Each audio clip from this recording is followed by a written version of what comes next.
what you just said is very interesting to me because there is a value that you see in the accounting, even if it makes your head hurt. Yes, but what's hilarious is I understand the theory of the value, but I don't do it. That's why we have accountants. Of course. Yeah. I don't want anybody to do their own accounting. Oh, I thought you were telling me to do it, and No! I was going to cry. Welcome to Breaking Down Your Business, episode 335. It's 335. It is? Yeah. 335 episodes? You can find the show notes of this episode at breakingdownyourbusiness.com/335. It's a lot of episodes. Is it? You've done a lot of shouting, Brad. Have I? Yeah, this is Brad from Anchor Advisors. And that's Jill from the Founding Moms. Yeah, that's us. I shout. I don't like it. You talk loud. I do. Yeah. Yeah. Cool. But Wait, what are we talking about today? Today.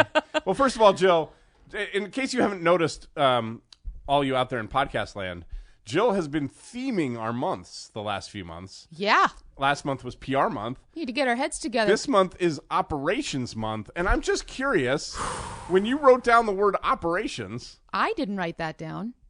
Did I? You did. I did? I'm just curious what you were thinking. I clearly wasn't, because what is it?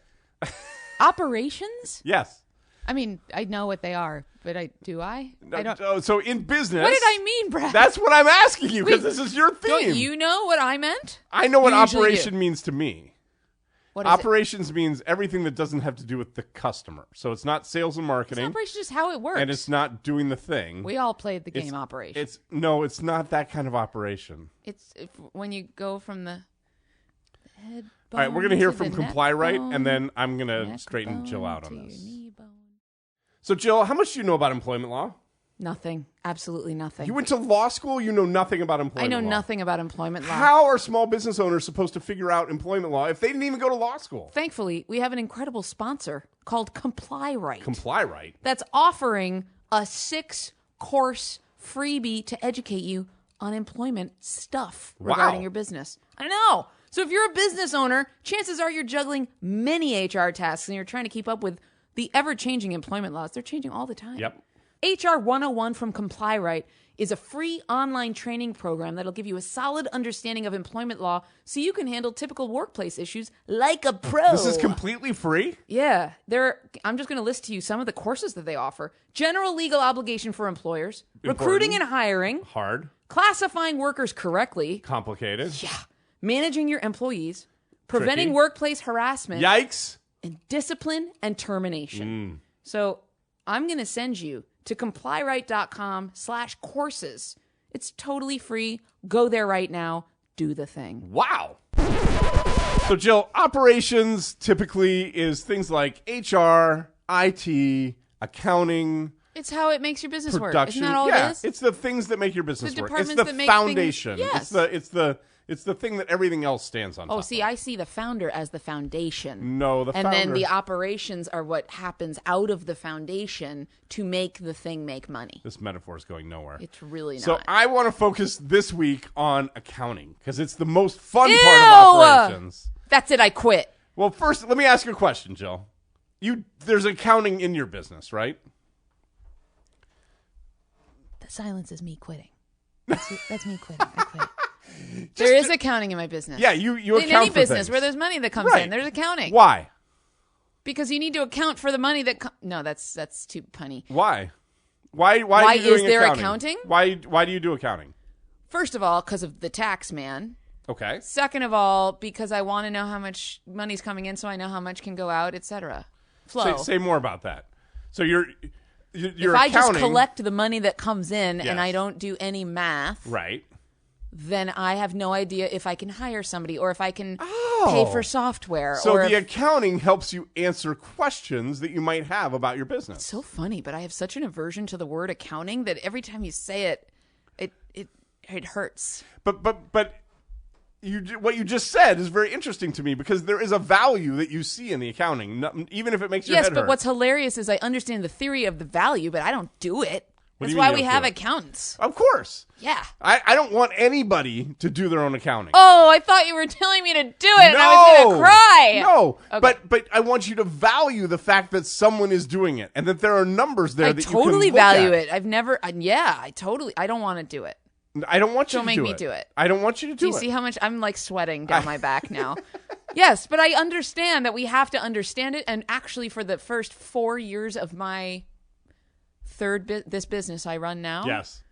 we didn't charge anybody anything. I charged members. Yeah.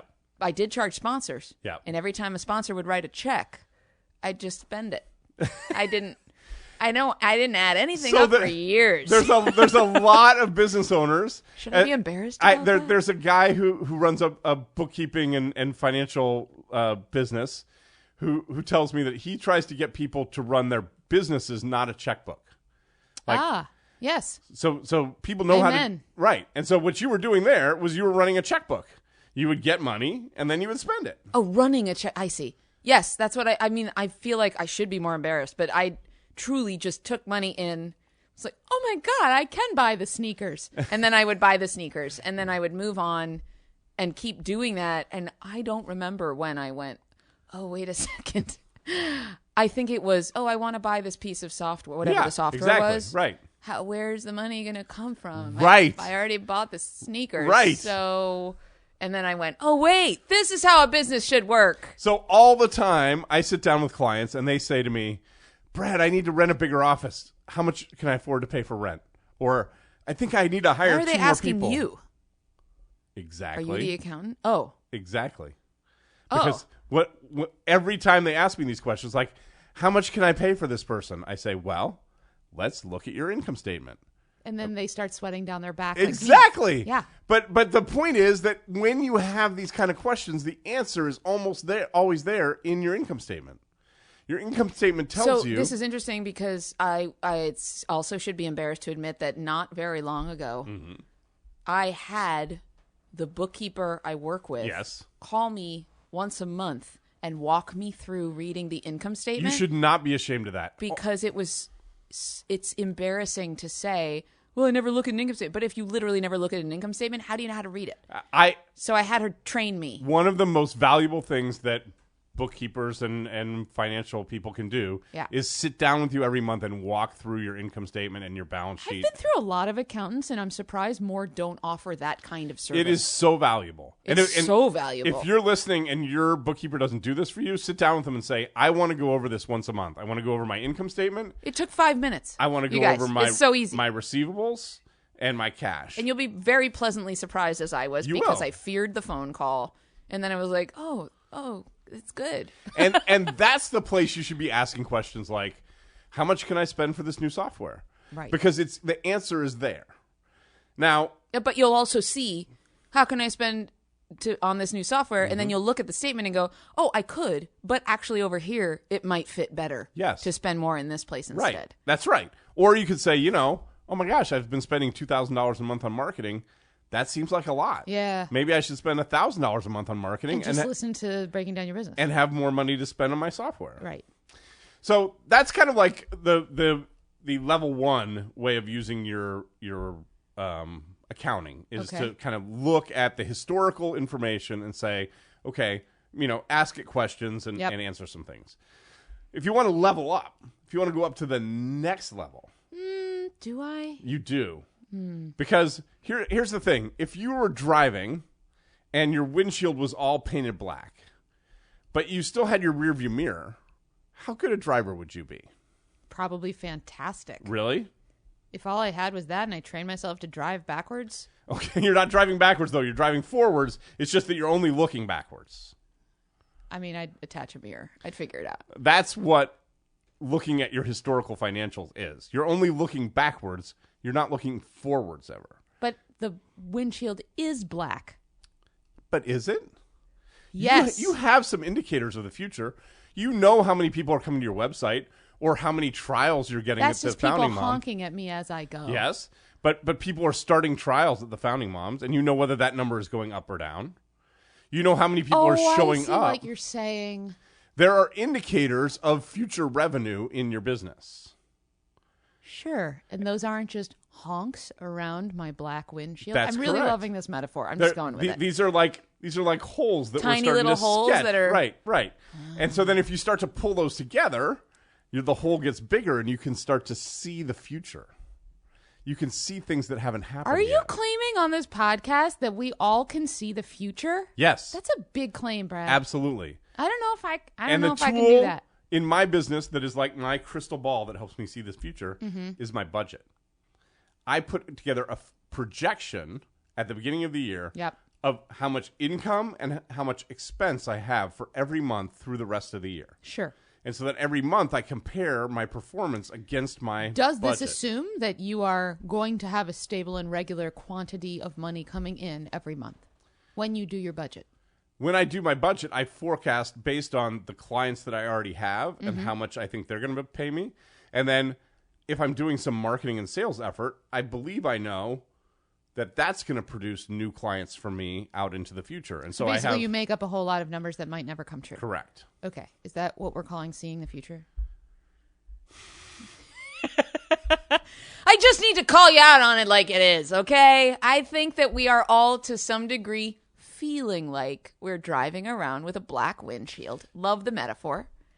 And I think your tiny little holes do scratch the surface of, I hope that this is coming in. I hope that I see X, Y, and Z. But how do you feel, Brad, when in January, then you get to May and May doesn't happen the way that you budgeted? Well, then I ask myself why. What's going on that's leading May to be different from what I budgeted? Did I not do the marketing that I thought I was going to do? No, I did the marketing, but it didn't produce as many leads as I thought. Oh, so you're always what's tweaking. That? You're always Absolutely.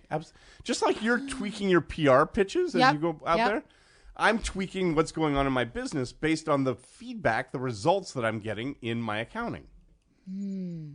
Sounds really educated and informative. I don't know. Like I said, that's the level up. If you want to level up, you're going to use some spreadsheets. I think I'm good. Okay. I think I'm good. That's great. Yeah. I don't know. I'm going to think about that one for a while. If you're good, 708-872-7878. Let us know. How's it working driving with the black windshield? Yeah, are you fully rejecting leveling up like me? If you're interested in something more, text 708-872-7878, and I'll send you a book that I wrote on how to use budgeting to see the future. And if you want to call us, 708-872-7878, or text us and let me know, you can just get in the car with me and drive in the other direction. Don't.